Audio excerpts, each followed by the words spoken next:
Hey everyone. So yesterday turned out to be one of those days. I made a video in the evening and for whatever reason it ended up not recording. So that works out all right. I'll remake that video. But right now I am going to show you how to make yogurt. Now I sterilized everything by putting it in boiling water. You can also sterilize it by using bleach. Just make sure you follow the recommendations for it, because you don't want that bleach the residue left in your food.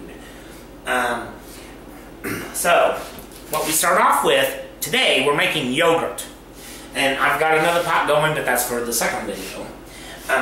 For the yogurt, all you need is simply, and I'm making a small batch, you need 2 cups of milk. Now it can be whole milk, it can be skim milk, it can even be soy milk. And what you do is you just bring it to a boil, which is what I'm doing right now, and it's almost there. I started this early so I didn't have to fill in a lot of extra time.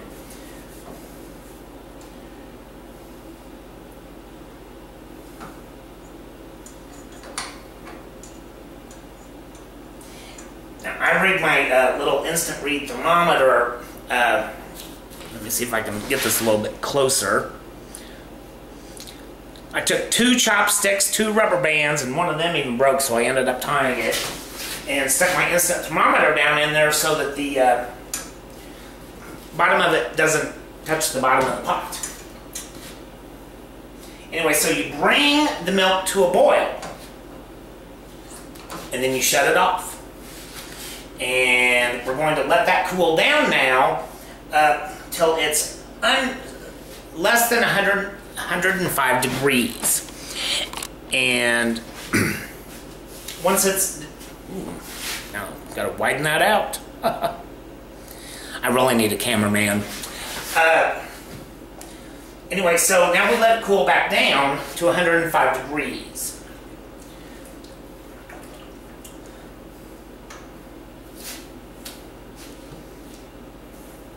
And normally that wouldn't take too long, but there's something else that you need to maintain the yogurt while it creates itself in above 80 degrees, between 80 and 105 degrees.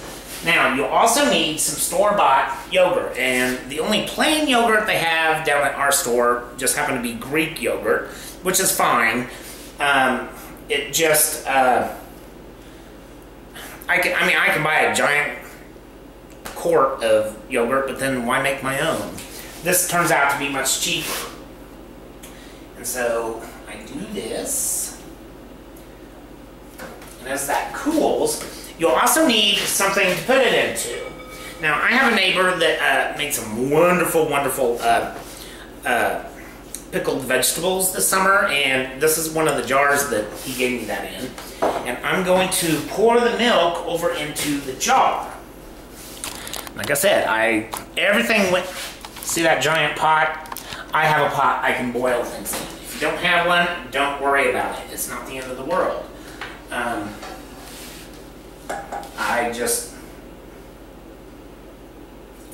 I'm going to pour most of that over into there, but I'm going to leave a little bit in the pan.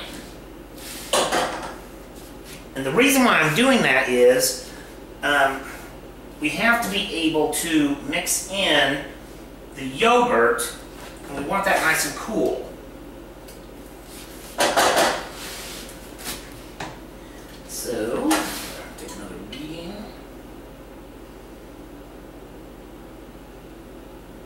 Yeah, we're getting there, we're getting there. Now, in order for me to maintain that temperature above 80 degrees, there's a couple of things I did. I turned my furnace up, and which is a shame, it's a beautiful day out.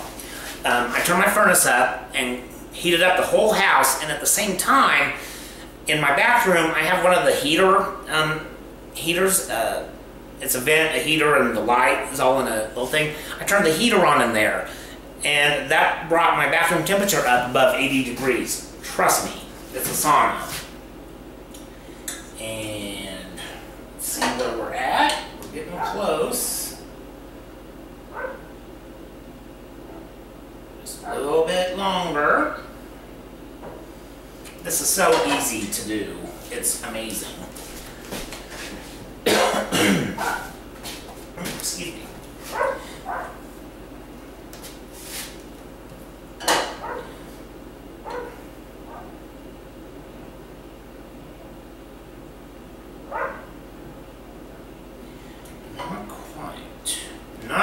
Not quite.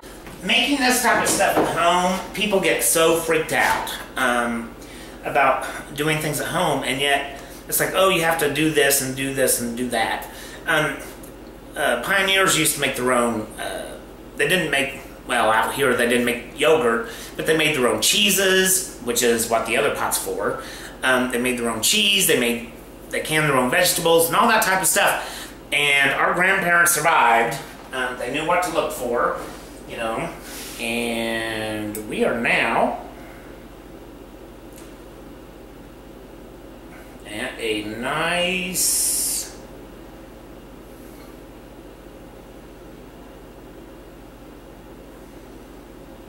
little bit longer. Anyway, they did all of that stuff. They butchered their own meat, they cured their own bacon and all that stuff. And don't get me wrong, I believe very much in cleanliness, and I also believe that we should keep things as sterile as possible through things like boiling. However, as a society, we've gotten to the point where we forget that, for instance, you can make cheese without having to add anything to it if the milk is not pasteurized, because that is beneficial bacteria in the milk. Now, if I had a source for raw milk, I would use it, but I don't.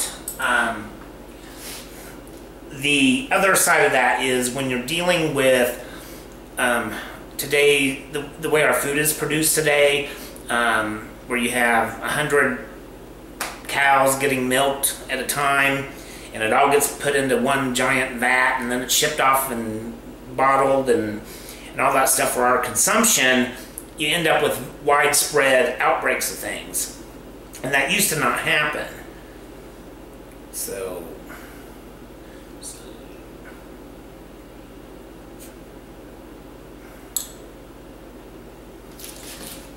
now, the other thing you can do with this, remember the old testing for to see whether or not the milk's too warm for the baby also works. If it doesn't burn, and it doesn't, and we're also at that point. So let me put this down here. And by the way, this is a living kitchen. So here is this milk that has been heated up, and I'm going to go ahead and double check the temperature on that, because I bet that's a lot hotter yet. Oh yeah. It's boiling temperatures are 212 degrees, and this has already dropped down to 150 in just the short time I've been talking.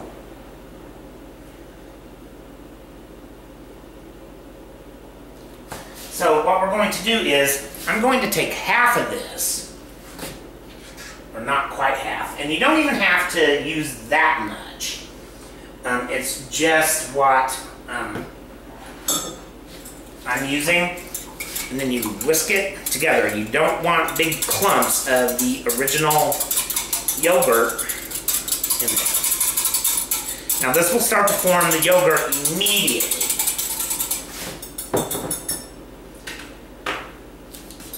I'm also going to cheat.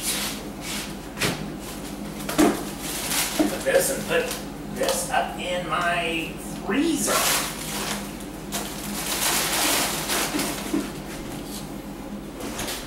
You can cheat a lot of ways in the kitchen.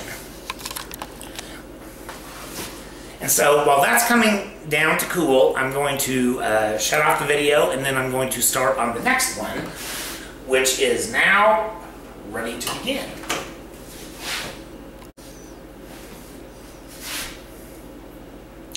Okay, so I've got the milk for the yogurt cooled down, and I'm going to turn this back over here. And I went ahead and poured the milk over into a larger sterilized container, mainly because I probably should have used a cup and a half of milk instead of the 2 cups because of the container size.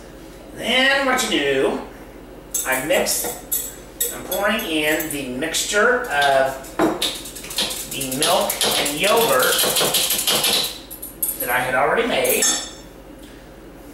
and it's in this jar. Now, I've got the heater going in my bathroom, and so I'm going to wrap this in a towel. Well, I'm going to put a lid on it and wrap it in a towel, and then, wrong lid. Where'd I put the other lid? Oh, there it is. Wrap it in a towel to help maintain the heat.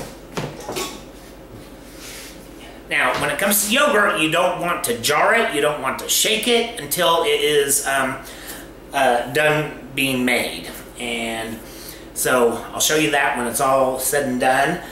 Maybe in another video. Nah, I'll do it on its own. It takes a few hours for this to happen, so this is where patience kicks in. Anyway, I'll see you in a little while. Okay, so it's been about 3 or 4 hours, and the yogurt is done. Now, the way you know your yogurt is done is you don't shake it, you tilt it. And if it stays solid and comes away from the edge, kind of like that is, I hope you can see that, it's done. And now there is some liquid on top, that's part of the whey. And don't throw that away. In fact, if you open up store-bought yogurt, you'll find liquid on top. That's also whey. It's filled with B12 vitamins. So you can either stir it into the yogurt or pour it off into another bowl and mix it in with a soup or something like that.